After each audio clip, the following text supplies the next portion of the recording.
Welcome to part 2 of the YouTube version of the Wilma the Magic Cat audio podcast, a fantasy fairy tale short story for children and adults by Paul Michael Mosier, read by the author.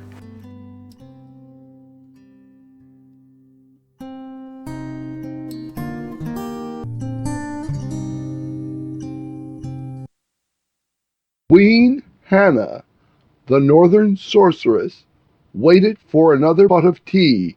When she looked into her empty teacup, she realized the pattern of leaves at the bottom of her cup suggested that her favorite white cat was missing. She rang for her loyal apprentices. Both Tanya and Anna took their time in coming to the tea room. "Has anyone seen my cat?" Hannah asked. "No, Your Highness," the two apprentices replied.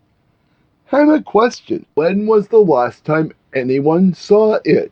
Anna said, "I think I saw her a month ago." "Yes," Tanya agreed.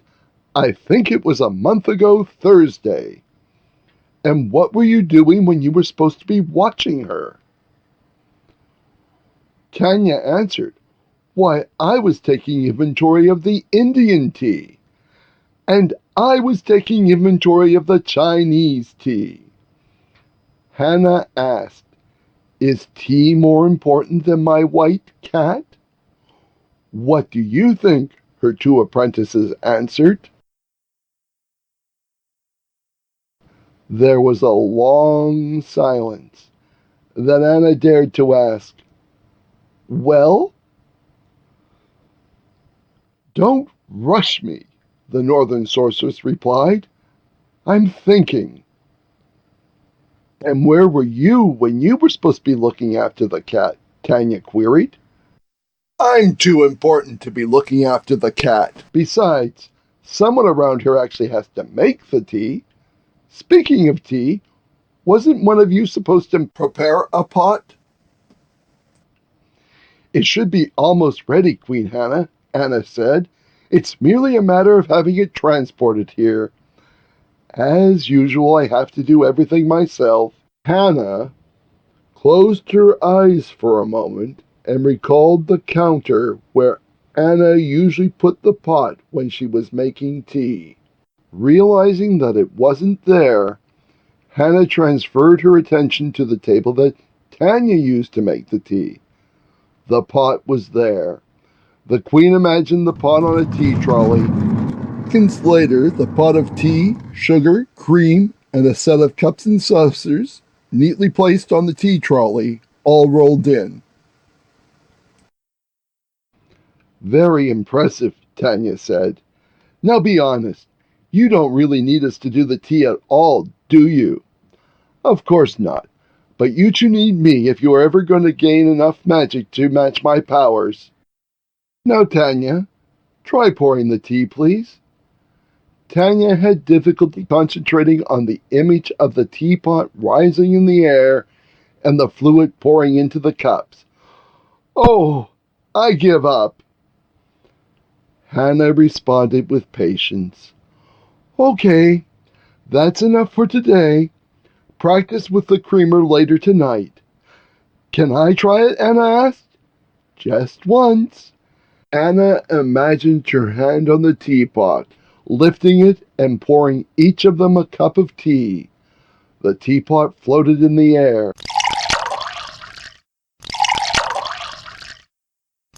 The cups filled perfectly, and the teapot made it nicely back to the trolley.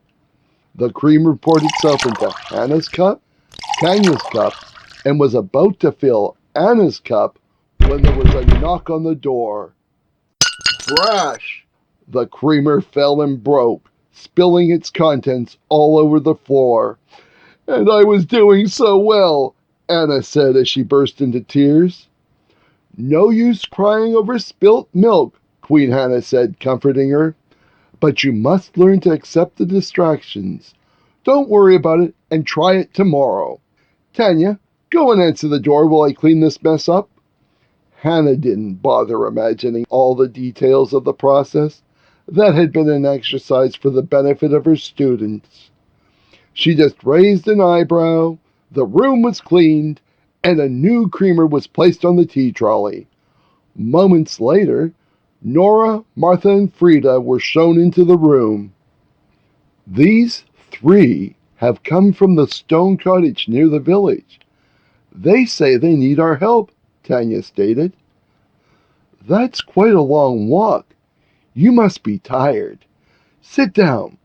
We'll all sit down. Will you join us for tea? Queen Anna asked invitingly. Thank you very much, Nora replied. It would be an honor. Amazing. So all the stories Frida heard about the Northern Sorceress are true, Martha said. Did you doubt them? Hannah asked as she poured tea for the sisters. Martha commented, well, some of the stories are pretty incredible. Think no more about them. Some are probably true, but most are exaggerated, all out of proportion. Do you take cream and sugar? Yes, please, the sisters replied. Now, Hannah said, you didn't make half a day's walk just to have tea and speculate on the gossip concerning the Northern Sorceress. Tanya mentioned a problem. What is it? Frida explained why they made the journey and made sure she gave a good description of Larrabee, Lorenzo, and the stunning beauty of the evil Letitia. Tanya and Anna were excited and kept mumbling, it sounds like the work of the Southern Sorceress. A moment later, Hannah said, it sounds like the work of Letitia, the wicked Southern Sorceress. That's what we said, Anna and Tanya complained. Quiet, Hannah said, as she poured herself another cup of tea. I must think. She sipped her tea slowly, savoring the delicious taste of each drop. She finished her tea and still hadn't made a decision. She looked into her cup, discerned the pattern of the tea leaves, and concentrated. Tanya and Anna, come here, Hannah demanded. The two apprentices went over to the Northern Sorceress. She held out her two arms, and Anna and Tanya joined Hannah in a three-person huddle. The three sisters watched politely as Hannah and her assistants murmured at each other. Without breaking the huddle, Queen Hannah announced, we must go to the fortress of the Southern Sorceress. Nora, Martha, and Frida found themselves alone in the tea room of the palace of the Northern Sorceress. That wasn't very nice, Martha complained. Now what are we going to do? Frida speculated. Well, we headed north to find the Northern Sorceress, and we know that Queen Hannah and her assistants are headed for the fortress of the Southern Sorceress. Therefore, we should head south. Fortunately, the cottage is on the way. If we hurry, we might be home by nightfall. Tomorrow morning we'll set out for the fortress. I don't know, Martha whined. It's a pretty long walk and my feet hurt. Well, Nora answered, I guess you'll have to stay here. What? And sleep in a strange bed? You know I can't sleep in a strange bed. I'll come with you. The sisters headed for the stone cottage.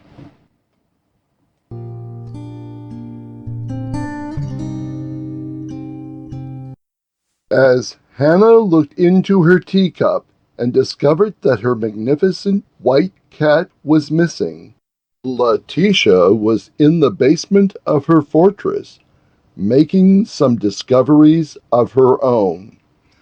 Batwing, a clove of garlic, cloves, clover, a fresh hair from King Tut, a hub cap, the lid from a tin can, and the central processing unit from an IBM PS2. Drat! I knew I shouldn't have bought this darn spellbook from that used time machine sales agent. Every spell in it involves the use of that confounded contraption, and tachyon fuel is so expensive. Someday I must invent a time travel spell." Larrabee and Lorenzo entered the room, and Letitia commented, "That was quick. Did you encounter any difficulties?" Lorenzo replied, "We had to bribe a handmaiden for the fresh hair of Tut, but besides that, we had no trouble." "Fine," Letitia said. "Now bring me my kettle." The two minions got out the black iron kettle, and Letitia quickly mixed the ingredients as instructed. She placed the cat on the table and inserted 2 wires into the kettle. She attached the wires to 2 probes and touched the cat with them. Nothing happened. "The cat's not magic." "Maybe you did something wrong," Lorenzo said to the Southern Sorceress. "I never make a mistake." "Wait a minute. Let me check just one thing." Yes, that's it. The cat is magic, but needs something that isn't here. Therefore, it has to be something that is present at both the palace of the Northern Sorceress and at the Stone Cottage. The protection around the Northern Palace will be too strong. We'll have to go to the Stone Cottage to find the missing ingredient. I must write all this down in my spell book. It took Letitia a moment to write her conclusions on a page in her blank spell book. She returned the book to its regular hiding place, the bookcase. She grabbed the cat, raised her right arm, snapped her fingers, and an instant later, Letitia, Lorenzo, Larrabee, and Wilma were whisked to the Stone Cottage.